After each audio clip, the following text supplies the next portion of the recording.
Hello students, welcome you all. Today we are going to start a new topic of chapter on the living world. So in the previous lectures already we have covered about the nomenclature, about the characteristics of life, other important terms and what are the rules of nomenclature. Now what we are going to start? Classification. So in biodiversity what we have done, on this earth there are different forms of life and there are millions of species on this earth, and it's impossible to study each and every individual. So for our ease, what we have done, we have classified into a small group so that we can study about them very easily. So here the term is classification, process by which anything is grouped into convenient categories based on easy observable character. So whenever we are talking about the classification, here may be living or non-living. In day-to-day life, what we are doing? Again, we are classifying the things on the simple group. If I will say the example, you went to market and you have brought so many things for the home. For example, you have brought apple, onion, potato, tomato, as well as some your important thing, books, pencil, pen. So what you have done? You have kept all these things at one place. Now in the second in classification, what we are going to do, you will take or you will make different group. For example, the things which is important for the kitchen, for example potato, tomato, you will keep in this group in the kitchen. Then another in your study room, all the pencil, eraser, books you will keep in your study room. So what you have done, you have categorization so that it will be easier for you. If you will keep all the things at one place, what will happen? It will be difficult to manage it.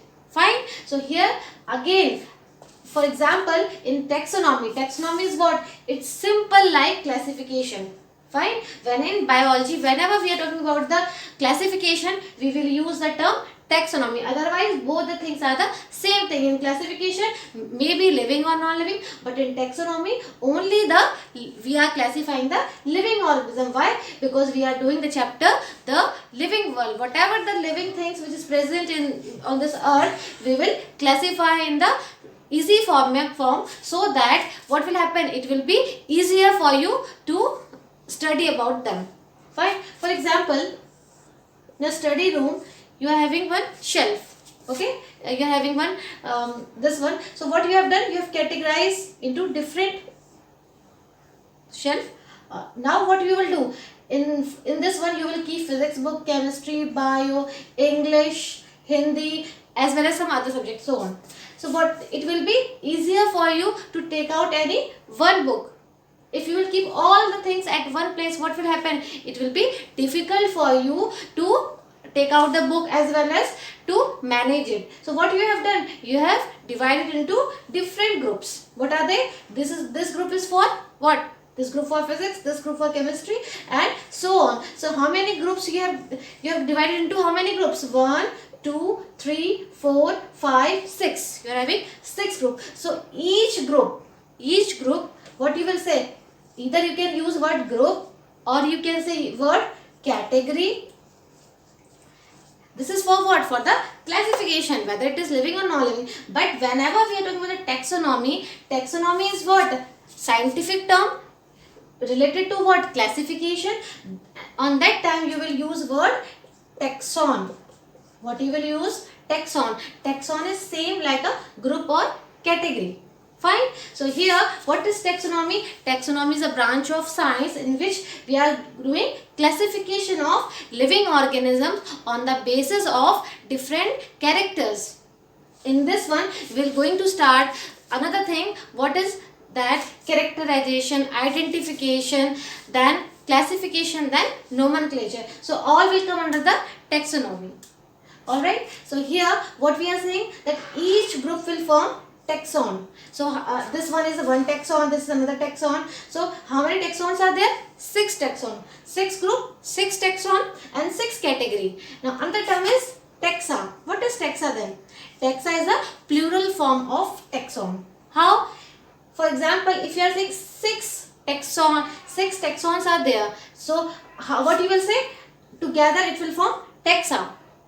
Fine. So it is showing or representing the plural form. It is showing the each of the group here. So this is all about the taxonomy, in which we are going to classify the organisms, living organism, in a easier form. Fine. So next, what we are going to start, basis of classification. What is the meaning of basis? We are saying that we have to classify. We have to classify them in a different taxon. We have to divide into different taxon. So what should be the basis? The first basis is morphology. Whenever we are using the term morphology in biology, it means that external one or the external characteristics. Whenever we, for example, it is a flower. Fine. So whenever we are observing it from the externally, okay, we are not talking about the internal part of the flower. Fine. So whenever we are talking about the color of the flower, shape of the flower, it means that we are talking about the morphology. On this basis, what we are doing, we can categorize the organisms into different groups. Fine. This is the first thing. Morphology means external things. On the basis of external characteristics, we are classifying. Another one is anatomy. What is anatomy? Whenever we are talking about the internal part, and how we will see the internal part, by dissecting it. In case of plant also, we are dissecting the flower. In case of animal also, we are dissecting the animals. In case of human also. So whenever we are studying about the internal characteristics or internal structure, it means that these are the anatomy. So on the basis of anatomy, we can divide the different living organism into different categories, or we can say into different taxon. Fine. So this one is the second one. Third one is the developmental process. How it is developing. How the organisms are developing. For example, some of the organisms develop externally, some develops internally. So like this, what happens, developmental, on the basis of this developmental process, we are categorizing the living organism into different taxon. Fine. Another basis is ecological information. What is the meaning of ecological? On which habitat they are living. These living organisms, whether they are living in a land, in terrestrial or air, so what should be their habitat, what they are, in which nature they are adapting. So all about the information of the ecological characteristics, we will categorize the organism into different taxons. Now another basis, cell structure. How the cell structure, whether it is a unicellular or whether it is a multicellular or whether it is a prokaryotic or eukaryotic. So what we have done, how we have classified all these things on the basis of their cell structure. So on total we can say that on the basis of these things we can classify the living organisms, and it is very, very important for us to classify these organisms. So now what we are going to start, taxonomy. In taxonomy, we are categorizing them. So what are the different steps or the different basics of taxonomy? Like this we can understand, CICN. Okay. So the first thing what we are going to start, characterization. What is it? Characterization. And second one is identification. Next one is identification. Then classification, and another one is nomenclature. Now just imagine that you are going and you got one species there, okay, and then we don't know what is it. Now so on which basis, how you will identify and how you will come to know that what is it? You will go for the taxonomy. So what the taxonomy?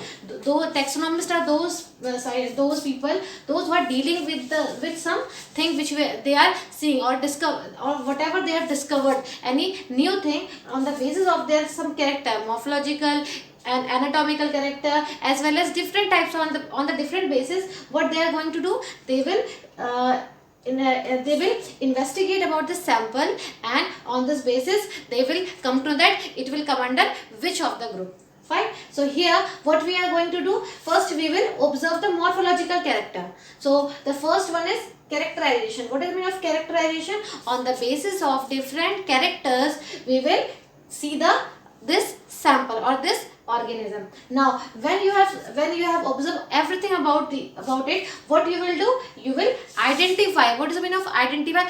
Whatever which is present from the past. For example, we know about the characteristics of what arthropoda, we know the characteristics of Pisces. So we will compare this thing with the existing one. In identification, what we are doing, we are comparing this characteristics which we have observed in the first step, characterization. Then we will compare those characteristics with the already situated one or the existing one. Now if we will get any conclusion here that whether it is relating to this phylum or this class or whatever, what we will do, we will accommodate in that particular group. So in classification, what we are doing, after comparing with the existing one, we are going to place them in a proper level, or we can say proper taxon or proper category. It's your choice, everything is same. Now after classification, you have accommodate that this thing into a particular group. Now you will give some name also, because it is new for all the people, it is new for the taxonomists, that what they will do, they will give some name to that species, that this character is similar to this class or this family. Now we are keeping in this group and the name is this. Fine. So this is example how you will see any sample and you will find out the final conclusion on the basis of characterization, identification, classification and nomenclature. And these steps are very important from the examination point of view. Alright. Now another thing about the taxonomy is what? Here we are doing taxonomy. What we are doing? We are talking about only the morphological characters or some anatomical character, but we are not dealing with one more important thing, which is phylogeny. What is phylogeny? You must have done in your 9th and 10th grade about the evolutionary relationship. How we are related with the all previous existing form. For example, we have done Monera, Protista, Fungi, Plantae, Animalia. So life starts from the unicellular. As the evolution takes place, what happens? We are transformed into the advanced form. So all we are coming from the one cell. So here they have not considered about this phylogeny or the evolutionary characteristics. Fine. So to define this thing, there will be another device, another study which is known as systematics. Okay, what is systematic? This has been taken from the Latin word. It's a Latin word which is known as systema. What is it? Systema. What is the meaning of systema in Latin? That systematic arrangement of an organism. So what we are doing here, same thing which we are doing in taxonomy, but additional to it we are adding this one more important character, phylogeny. What is a phylogeny? Evolutionary relationship. How these are related with their ancestor. What are the characters which are similar to the previous one? So in this part, what we are doing, we are studying about the evolutionary relationship. Evolutionary relationship. So what is systematic? Systematic is combination of, we can say simpler definition, that systematic is addition of taxonomy plus evolutionary relationship, in which we are considering the phylogeny also. Fine. So in this part you have to memorize what is classification, what is taxonomy, what is systematics. One more thing about the systematic is that Linnaeus, in his book, he has given one publication of what? Systema Naturae. Systema Naturae. Given by whom? By Linnaeus. So this one is also important. So in systematics, what they have done? Systematically they have given the classification in his book Systema Naturae. Fine. We have discussed about this book in the earlier video also. So now taxonomic categories. We have done taxonomy, systematics. Another topic is taxonomic categories. What is the meaning of taxonomy? We know about the study in which we are going to dealing with the CICN. Fine. CICN we have done. then what will happen? About first point about the taxonomic characteristic is that it's a hierarchy of steps. It's not a single step. If you see here, it's not a single step, it's a hierarchy. It can be from smaller to higher or higher to smaller. That's why it can be ascending or it can be in a descending form. So each step, here I have mentioned all these 7 taxon or 7 rank or category. So how each step is known as what? Rank. Species is a rank, genus is a rank, family rank, order is a rank, class, phylum and kingdom. So all these are what? These are ranks. So these are the another name. We can say synonyms. Fine. So each step is known as rank, category or taxon. Whenever we are talking about the taxonomy or taxonomy related, so what type of category it is? Taxonomic category. It's a taxonomic category, and in whole, if you are talking about the whole this 7 taxon, what we will say? Taxonomic hierarchy. Why? Because here we are talking about from smaller to higher. Kingdom is the highest unit of classification and species is the smallest unit of classification. That's why what I am doing, I am denoting this sign towards the upper side. Species is the smallest one and kingdom is the highest one. Fine. And on the basis of their similarities, when we are talking about the species are the closely related individuals. What are they? These are the closely related and they are able to interbreed with them. As we are going upward, what will happen? The similarities between the species or the individuals will get, what will happen? The similarities will get decreased here. As we are coming towards the downward, what will happen? There will be more similarity. It means that species is what? More similar, and genus is what? Somehow as compared to species they are not similar, but yes, they are similar as compared to family, like so on. Clear? So in species we can say it's the smallest unit of classification. It's just like the same thing which we have done in the cellular organization. In cellular organization what we have done? Cell, tissue, organ system, organism. Fine. So organism is the highest one and cell is the basic unit. Cell is the basic unit or basic block of life. So same thing here we can say species is the basic block of all the taxonomic categories. Fine. And kingdom is the largest one. So here we will start one by one. In the forthcoming lecture we will study about the species, genus, family, order, class, phylum, kingdom. How they are giving different example and what are the different characteristics about them. So that's all for this video. Thank you.